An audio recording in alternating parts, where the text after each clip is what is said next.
हम लोग देखेंगे जैसे 24th मई को we have a prelims examination of 2026.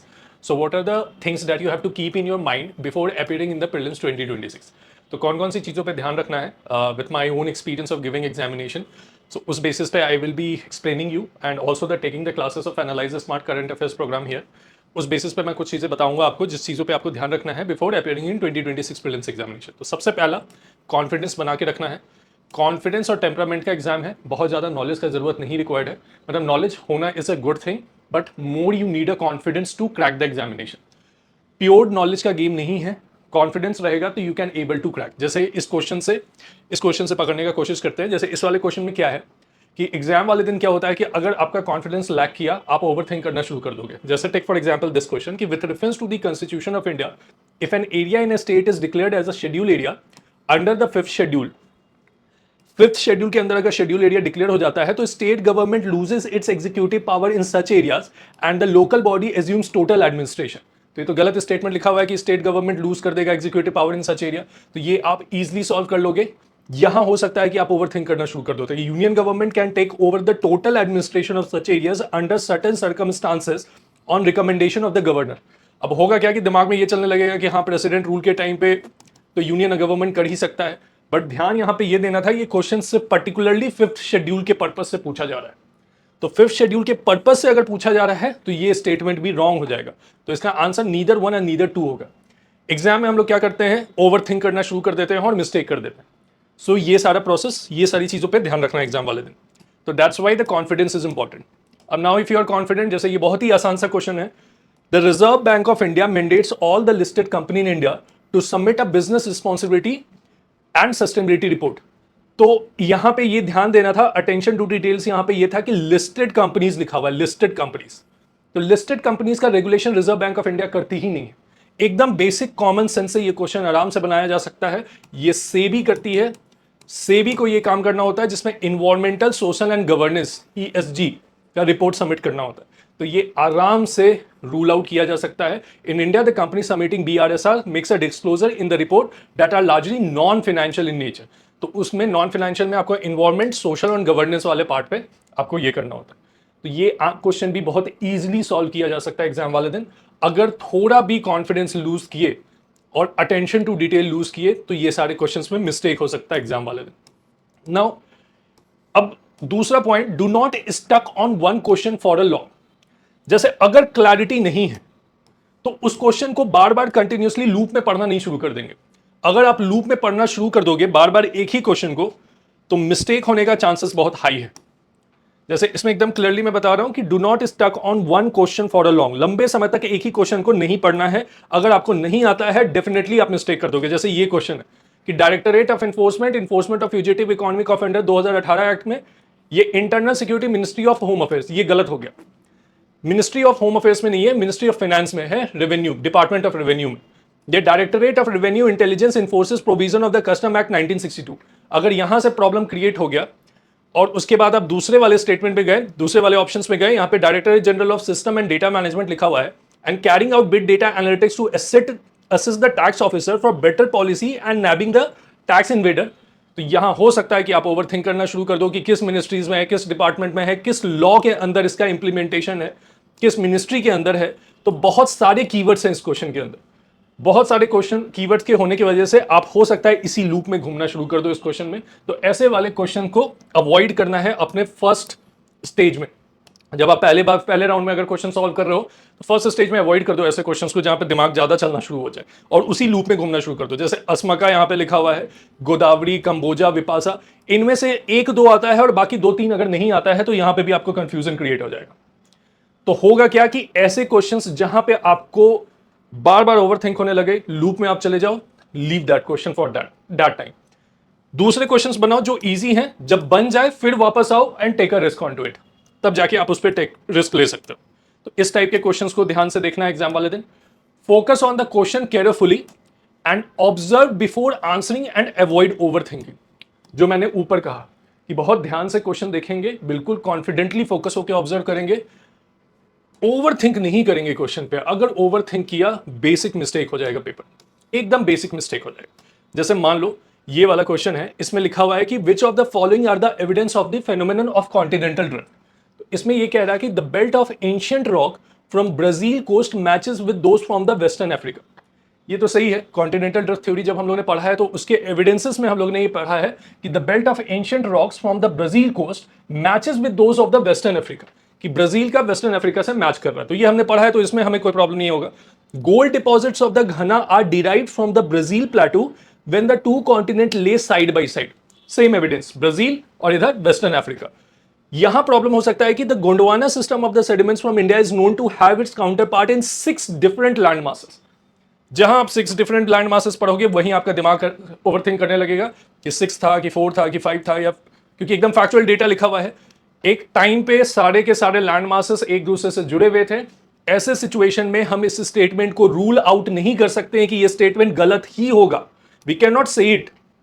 तो वैसे सिचुएशन में यू हैव टू से कि हाँ ये करेक्ट स्टेटमेंट है, रूल आउट नहीं किया जा सकता ऐसे स्टेटमेंट।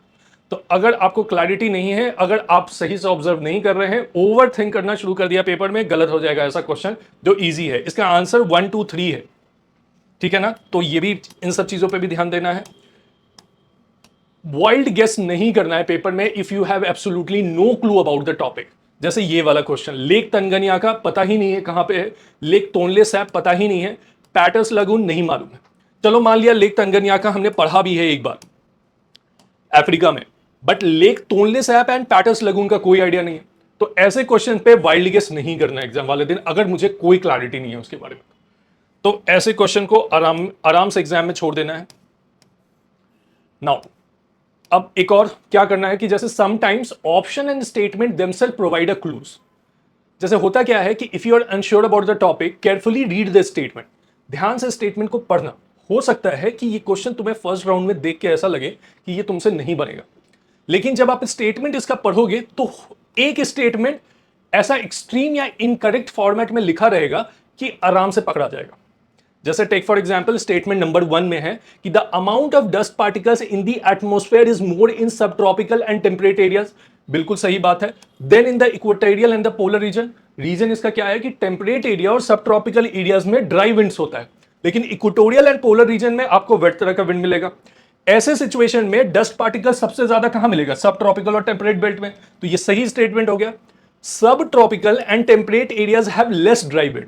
ड्राई विंड्स तो है वहां पे। ये किस तरह का कॉन्फ़िगरेशन लिखा हुआ है कि लेस ड्राई विंड? ये किस तरह का कंपैरिजन है? ड्राई विंड्स होगा मोर ड्राई विंड्स। तो ये स्टेटमेंट जो है ये गलत हो गया। They have more dry winds, that's why they are capable of holding more dust particles. तो इसमें क्या था कि कॉमन लॉजिक से भी ये क्वेश्चन बनाया जा सकता था बहुत ही आराम से। आप यहां पे इनकरेक्ट फाइंड आउट कर लेते, इसका आंसर आपको तुरंत पता चल जाता, आंसर सी है। तो ये नहीं सोचना है कि ये मैं पढ़ा नहीं हूं तो मेरे से बनेगा नहीं, ऐसा नहीं होगा। आप तब भी बना सकते हैं इस क्वेश्चन को, ठीक है। इस चीज पे ध्यान रखना था। नाउ कुछ कीवर्ड्स होता है एग्जाम में, only, always, all, never, mandatory, exclusively, can often makes the statement incorrect. लेकिन इसका मतलब ये नहीं है कि एकदम जरूरी है कि वो इनकरेक्ट होगा ही। हर टाइम ये पॉसिबल नहीं है। मोस्ट ऑफ द टाइम देखा गया है कि ऑल और एक्सट्रीम वर्ड लिखा हुआ है तो वो गलत ही होगा, बट ऐसा जरूरी नहीं है कि हर बार वो गलत हो ही जाए। अब इसका एग्जाम्पल देखो, जैसे कह रहा है कि India is the largest producer and exporter of turmeric in the world. ठीक है, ये सही स्टेटमेंट है। More than 30 varieties of turmeric are grown in India. तो ये थोड़ा सा एक्सट्रीम लग रहा है कि कैसे बहुत ज्यादा सारे, इतने सारे वेराइटीज सारे के सारे इंडिया में प्रोड्यूस हो रहे हैं, but this is also statement is correct. More than 30 varieties we have which we are producing in our country. Maharashtra, Telangana, Karnataka और तमिलनाडु वाले मेजर रीजन्स में हमें टर्मेरिक प्रोडक्शन देखने को मिलता है। मोस्टली आप वेस्टर्न और साउदर्न इंडिया में ही इंडिया में टर्मेरिक का प्रोडक्शन होता है, जहां पे हॉट क्लाइमेटिक कंडीशन की जरूरत है एंड वेट क्लाइमेटिक कंडीशन की जरूरत है। ठीक है, तो this is also good. Now going ahead, consider the following statement. ये वाले क्वेश्चन को देखो, इसमें क्या कि India has joined mineral security partnership as a member. तो ये क्या है कि mineral security partnership as a member बिल्कुल इंडिया ज्वाइन किया है। India is a resource rich country in all, ये कीवर्ड लिखा हुआ है, in all the 30 critical mineral that is has been identified. बहुत ही एक्सट्रीम लिखा हुआ है कि सारे के सारे क्रिटिकल मिनरल, 30 से ज्यादा क्रिटिकल मिनरल इंडिया में ही मिलते हैं। तो ये तो बहुत ही एक्सट्रीम वर्ड लिखा हुआ है, तो ये इससे ही आइडेंटिफाइड होकर कट आउट हो जाएगा। 2 यहां से गया, 2 यहां से गया एंड 2 यहां से गया। इसका आंसर सी हो गया। तो बेसिक एलिमिनेशन मेथड से ये क्वेश्चन आराम से इजीली बनाया जा सकता है। सो आर यू गेटिंग? थोड़ा सा समझ में आया? तो कुछ क्वेश्चंस ऐसे हैं जहां आप नॉलेज के साथ साथ थोड़ा एप्टीट्यूड भी लगाइए समझने में। ठीक है, नाउ नेक्स्ट क्वेश्चन, कोई भी क्वेश्चन बहुत ज्यादा आपको अगर टफ लगे तो उससे अपना मोमेंटम नहीं खराब करना है, छोड़ देना है उसको, सीधे छोड़ देना है कि this question is basically put deliberately by the UPSC to make you incorrect. जैसे मान लो कि एक क्वेश्चन इसमें पिछले साल इन्वॉल्वमेंट पे आया था, पीकॉक तरंतुला।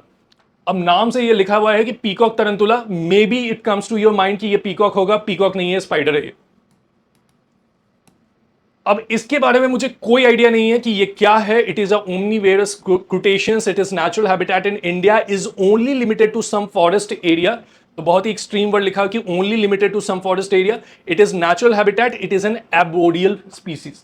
अगर ऐसा कोई भी चीज आता है जहां पे लगे कि मुझे कोई क्लैरिटी नहीं मिल रही है उसके बारे में, आप उसको छोड़ सकते हो। थोड़ा बहुत लॉजिक भी इसमें लगाया जा सकता है कि ओनली कीवर्ड लिखा है कि is limited to some forest area में ही मिलेगा, तो ये हो सकता है कि सही भी हो एग्जाम्पल। जहां पे कंफ्यूजन क्रिएट हो ऐसे क्वेश्चंस में लीव दोस क्वेश्चंस, ठीक है।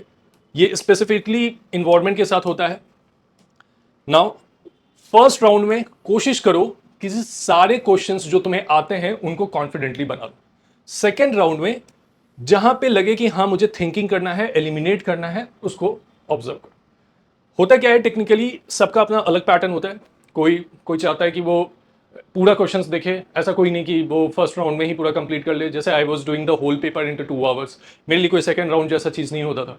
बहुत लोगों के लिए होता है कि अपना फर्स्ट राउंड में बनाए, फिर सेकंड राउंड में बनाए, फिर थर्ड राउंड में लेके चेक करें।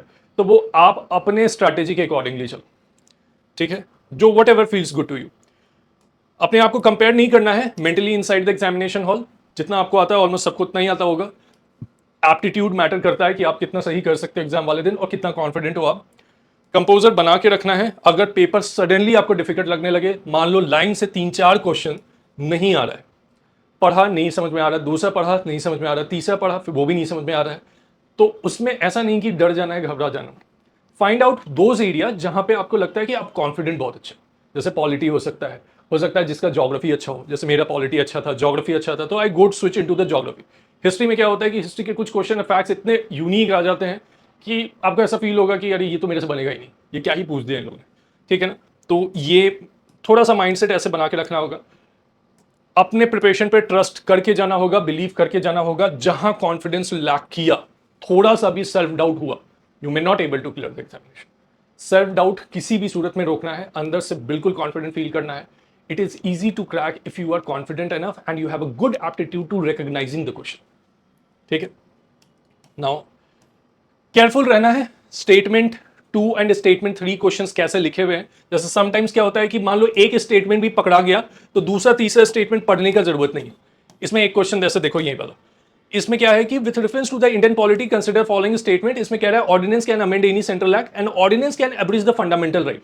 ऑर्डिनेंस का effect same as a law के जैसा इफेक्ट होता है। लॉ का मतलब जो पार्लियामेंट ने ऑर्डिनरी लॉ बनाया है उसके जैसा इफेक्ट होता है। तो एक ऑर्डिनेंस फंडामेंटल राइट को अमेंड नहीं कर सकता क्योंकि वो कॉन्स्टिट्यूशनल अमेंडमेंट नहीं है। सो ये तुरंत इमीडिएटली कट आउट होगा। 2 यहां से गया, 2 यहां से गया, 2 यहां से गया, इसका आंसर 1-3 हो गया।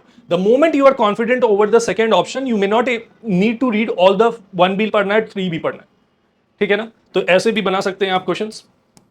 Now UPSC increasingly ask conceptual and applied question आज के डेट में पूछ रहा है। स्टैटिक अंडरस्टैंडिंग आपको हेल्प करेगा more than मर्किंग facts.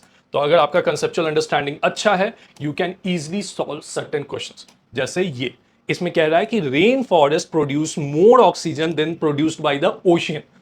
Rain forest कभी ऐसा कर सकता है कि पूरे ऑक्सीजन मतलब पूरे ओशियन को कंबाइंड कर दिया जाए, इतने बड़े मरीन बायोस्फीयर को कंबाइन कर दिया, मरीन इकोसिस्टम को, तो रेन फॉरेस्ट इक्वली उससे ज्यादा प्रोड्यूस कर देगा क्या?